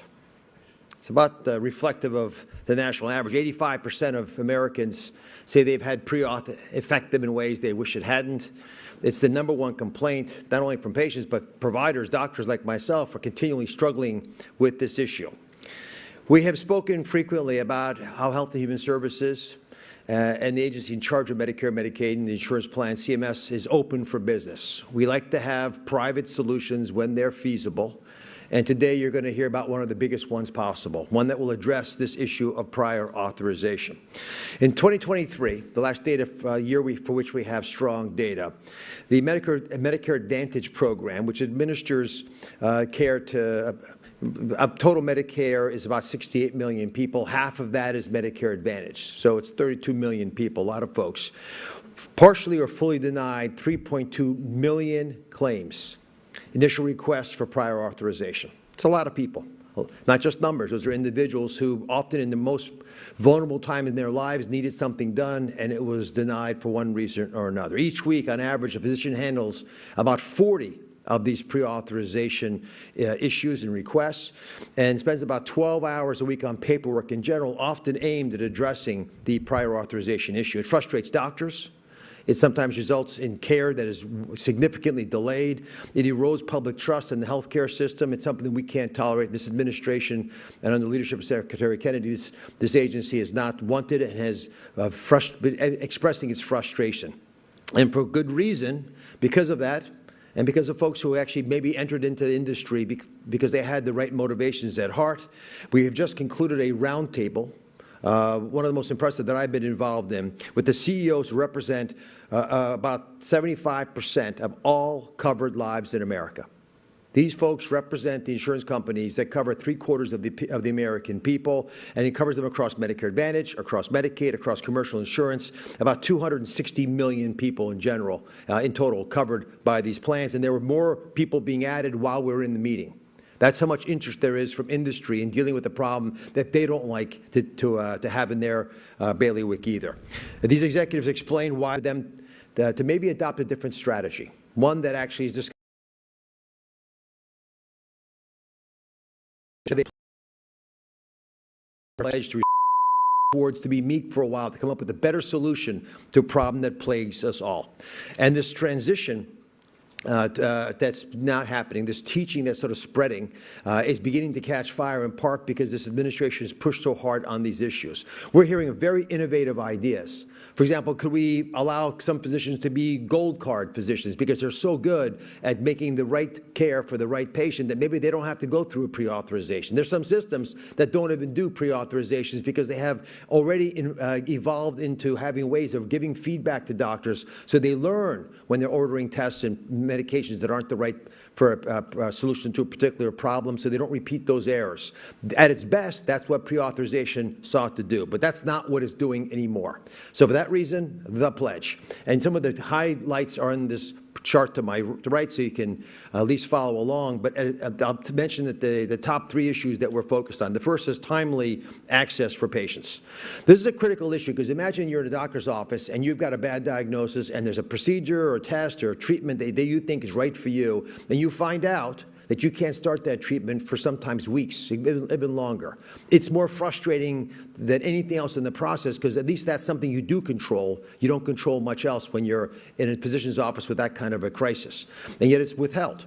And these approvals with this new pledge will be streamlined. It will happen very quickly. Necessary care will be delivered when it's needed in the right way. So you get both quality and you get timing, which goes along with that quality. And you won't get that treatment after all the paperwork clears. You'll just get it because there won't be paperwork. We'll be streamlining it. Patients should not be waiting because bureaucratic hurdles are blocking their critical treatment. Second big issue is to make sure that we are saving the system with efficiency. I bring that up because one of the biggest challenges we have within CMS, which is again Medicare, Medicaid, the exchanges, is that it's an inefficient process by which we do things, by which we give feedback, by which we send bills and collect. The red tape creates massive problems. We want less red tape, and if we do that, we can cut tens of billions of dollars of administrative waste. It's a lot of money that we throw at solutions that we don't work for us because we haven't built a digital infrastructure that's being addressed. With less red tape, that means more resources for patients, which is part of the reason these major companies got together, working together with the Health and Human Services Agency to try to take a shot at the pre-auth process. We'll standardize, we'll harmonize, will get folks talking together, and the pre-authorization process, if it's done correctly, for ongoing procedures, for medications and the like, will create a seamless relationship between patients and providers, which is the whole goal in the first place, to allow them to free them to get across the finish line with their treatment plans, but to do it together with the insurance entities, the folks that are responsible for these different plans. And thirdly, transparency. And transparency comes with accountability. If you now know what's going on, you now have the responsibility of dealing with it. We have common data standards. They're going to be adopted, and public dashboards are going to reveal to you and to patients what's going on. So we'll be able to audit if this is really happening, because although we're hopeful, this is hard to do. And folks sometimes change their mind. We don't want that to happen. So we're going to trust but verify by having this transparency and accountability. All the stakeholders, the payers, the providers, the patients are going to see real-world performance. And by having that, they'll be able to assess whether this is clearly and consistently accomplished. Now, the pledge is not a mandate. This is not a bill or rule. This is not legislated. This is an opportunity for industry to show itself. Participation is voluntary.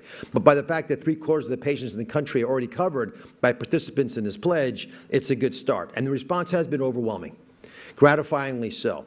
The effort took place with the government as a sponsor, as a steward, as a cheerleader. It was led by wonderful people who realized that we had an opportunity to do good, and that government, you don't have to always do it yourself. You can use the power to convene to pull together powerful interests. We have discussed extensively with individual physicians this idea. We've talked about it with health systems, with associations, with congressional partners. You'll hear from some of them in a moment.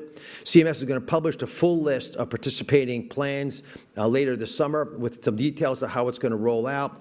And the initial commitments, like, for example, code reductions, the number of procedures that would have to be subjugated to pre-authorization or similar limitations, the continuity of care protections to make sure that you don't lose coverage when you switch between plans. It's going to go live by January 26th. It's a fast timeline, but in 7 months, we'll be able to give to the American people something they've been asking for, something that's been in the news recently because of the difficulty of obtaining it, which is the freedom from prior authorization when used incorrectly. So what's the blueprint for broader reform? Because we see this as the first of a much larger opportunity. This is getting everyone together on a pain point, a thorn in everyone's side, a pebble in our shoes, but the real opportunity is use this as the first and very important step in building a larger blueprint, because it's not just about prior authorization. It's a template for administrative simplification, to take the paperwork out of the process and put patients over paperwork. There's going to be a single FHIR-based electronic workflow. FHIR is a fast healthcare interoperability resource, so it's a standardized way for information exchange across systems. We'll have real-time decision-making for most electronic requests by 2027. We're going to have to work with providers, with doctors, many of whom, maybe half potentially, aren't using these kinds of technologies routinely in their office practice when they interact with insurers. We want that to change. So we don't have a slowing down of the process. There shouldn't be paper, there shouldn't be faxes, there shouldn't be letters being sent. They should all be done digitally and automatically, and 90-day continuity should exist for authorizations when patients switch insurers, so you never fall through the cracks. Again, another pain point that many patient groups are bringing to us. The future is a system where carriers compete on value and outcomes. They compete on value and outcomes. They do not compete on issues like confusing portals and who can obfuscate the most and delay the process the most. That's not how they want to win, and that's not how they're going to win. We want to recognize the insurers who've done this, and they have stepped up. They're sharing data in ways that we are very honored by. They're willing to be meek in the process in ways that we had not even initially anticipated. They're accepting performance targets. They're offering commitments that go just beyond the profits that are involved in this process, although we're hopeful that we'll actually save some money through this process, because we won't be wasting the amount of money that is often spent unnecessarily when documents are sent back and forth, taking up precious time without changing the overarching results. This shows what's possible when policymakers get together with payers and they can join forces to make the care faster, simpler, and more affordable for the American people. So what comes next? Well, today's the beginning, and it really is just that. As this process rolls out, We're going to be seeing exactly how the engineering occurs. CMS is engaging with providers to find out how they can refine documentation procedures, because that's often where the entire process gets stuck. The records never get out of the doctor's office in a timely fashion. We have patient advocates identifying low-value codes. There's some things we should not be pre-authorizing anymore, and we should stop that, and the insurance industry agrees with that, by the way. The health IT innovators who are out there who want to help, there's an opportunity for them to extend real-time prior authorization. So literally, as the decision is being made that you as a patient need a test or a medication, the decision is at the same time made by the insurance company that it's okay. And this is going to allow us to next proceed into looking at ideas with pharmacy and behavioral health, so those opportunities and pre-authorization processes are accelerated. In closing, I'm going to applaud the insurance companies for taking a very thoughtful, brave first step. That stated, I know that we're going to have to keep watching what everyone's doing carefully. I want to be clear about that reality. If the insurance industry cannot address the needs of pre-authorization by themselves, there are government opportunities to get involved. They might not be as nimble, but they will be used if we're forced to use them. We've, I think, convinced all the folks to come to the table, and I'm optimistic with that we're going to be successful. And there's a lot to be said about this, but I want to bring some folks in who have been very actively engaged in this process. I'm going to start with a gentleman who's known to many of you because he's been on television in front of tens of millions of people playing an active role as a doctor, although he's not a doctor in real life. But he does have a health problem that has, and it's chronic, so it's going to force him to deal with the pre-authorization system. And this is an exact kind of situation where you don't want pre-auth hindering and limiting your ability to get the care you need. Some of you know him as Dr. McSteamy from Grey's Anatomy, but Secretary Kennedy and I call him friend Eric Dane. Eric, come on up.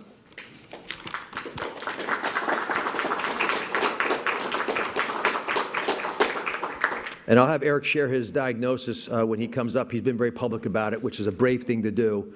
But I also appreciate you making time in your schedule to address America about pre-authorization. Bless you. I was told not to take his talking points, and I did. Don't take my words. Thank you. Anatomy, which I play a doctor, but I am here. Everybody. I want to say a special thanks to Secretary Kennedy and CMS Administrator Dr. Oz, and especially President Trump for inviting me to participate in today's event to address the #1 bureaucratic nightmare facing doctors and patients, prior authorization. Now, long before I ran for Congress, I practiced OBGYN for some 25 years, and I vividly remember a patient I once had scheduled for an infertility surgery. She'd taken time off work and arranged help at home, only to be told the morning of her procedure that her insurance company had added another step to the prior authorization process, abruptly canceling her surgery. Now, whether you need a hip replacement or a heart catheterization, many patients feel their critical care has been delayed by an opaque and burdensome prior authorization process. It's something I hear about all the time back home. Moreover, physicians and nurses complain the process has become increasingly onerous because of constantly changing requirements, often demanding more time to navigate the red tape than to complete the pre-surgery medical workup. Today, by having all the players in the room, we hope to see a common-sense solution to streamline and improve our healthcare system. We must prioritize patients' health over corporate profits and arbitrary cost-cutting measures. For nearly my entire time in Congress, I fought to reform the prior authorization process in Medicare Advantage. Today's event moves us closer to that goal, ensuring patients receive timely, life-saving, and health-restoring care. Again, I just look forward to working with Secretary Kennedy, Administrator Oz, and insurers together to overhaul this process. I'm going to continue to champion this fight in Congress and support their efforts. And again, I'm just proud to stand alongside President Trump's A-team as we work to make health care more patient and provider-friendly for doctors, nurses, and patients alike. Next, I'm just proud to introduce one of my very good friends, a fellow physician, a urologist still practicing medicine, Congressman from the great state of North Carolina, Dr. Greg Murphy. Greg? Thank you, Secretary Kennedy, and thank you, Dr. Oz. How did we end up here? I think that's a real question. I can say now, after 32 years in clinical practice, which I still see patients, how did we get here? I think that's really critical. I think we all know that the maternal-fetal bond is probably the strongest human relation there is. I think the second one is the doctor-patient relationship. We saw a lot of that tinkered with during the pandemic. But I still see patients because I love it. I think my patients appreciate it, but it also helps me on a daily basis be cognizant and be present with my colleagues in Congress to talk about issues that are happening in medicine today. Just like Dr. Marshall, I have had innumerable episodes where patients call back crying or patients call back upset that their insurance company would not allow things, would not allow a treatment plan that I, as their trusted physician, have recommended. How did that happen? How did we get to that spot? Because, guys, that is basically putting somebody between the doctor and the patient.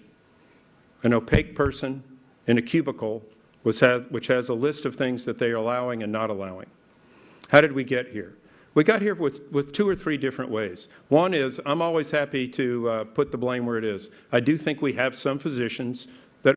All right, we're going to cut into this because they are voting right now on the street vendors in Noda, which is what we told you potentially could happen. So we'll go to this as it is happening live.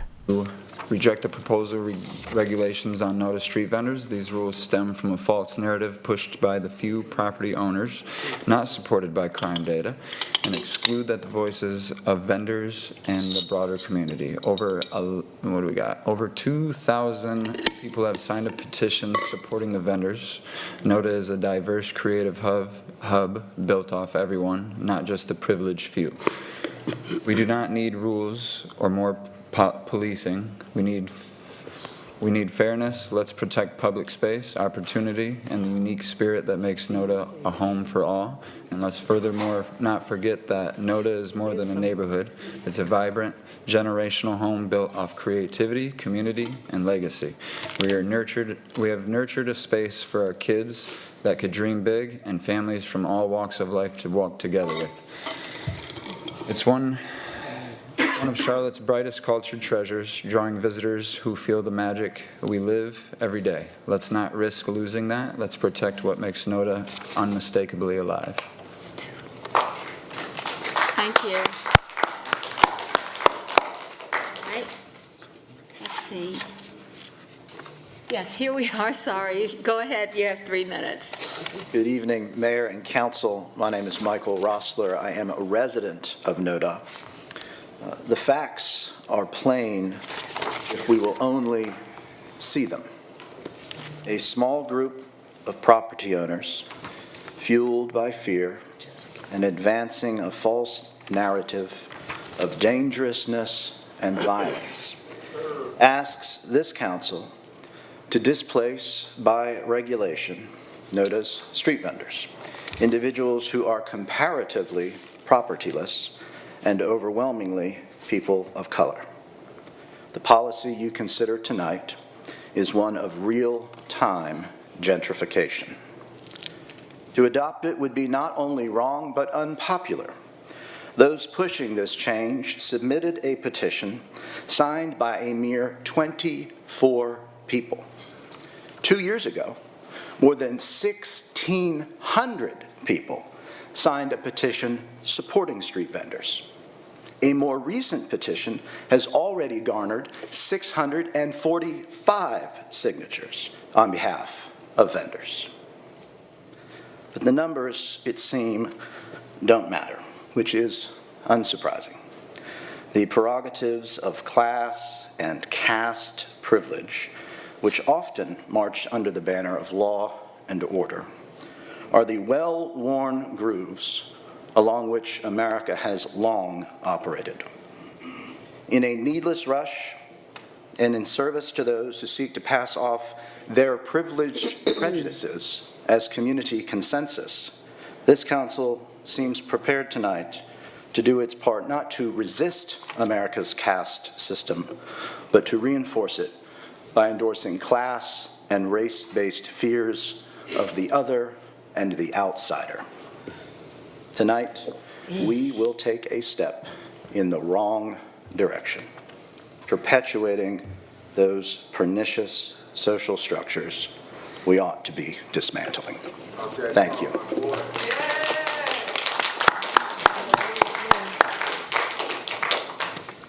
Is Miss Jessica Allen here?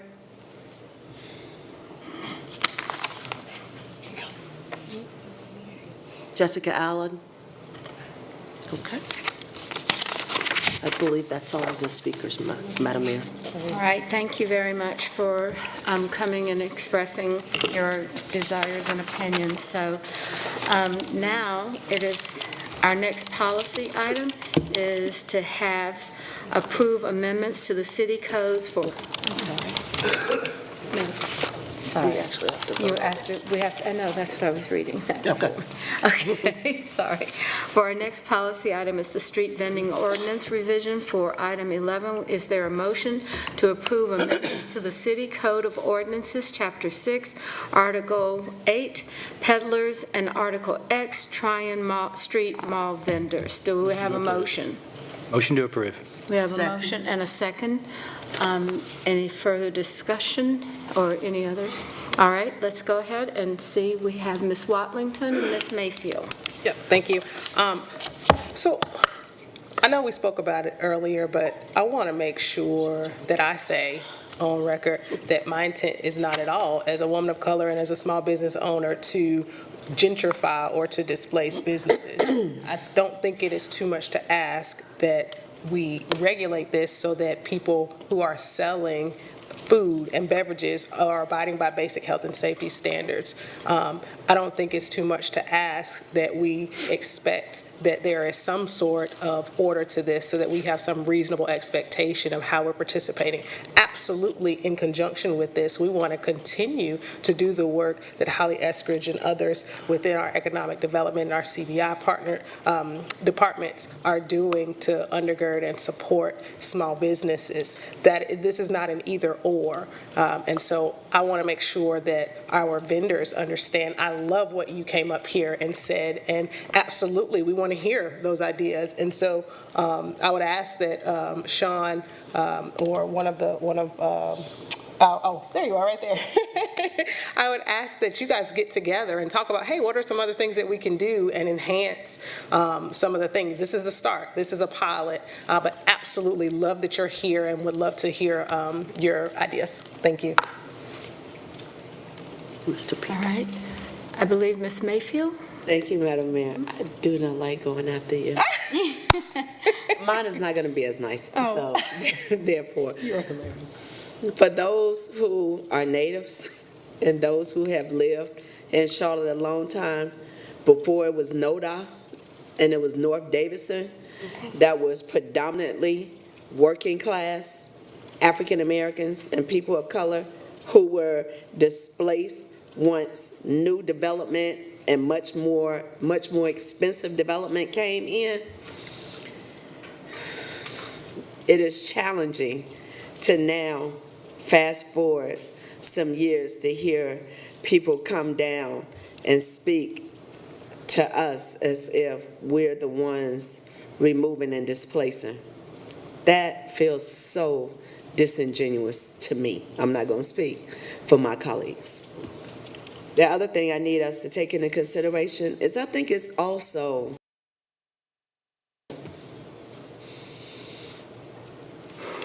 unfair to try to categorize yourself as, oh, this is what I'm doing is this great thing.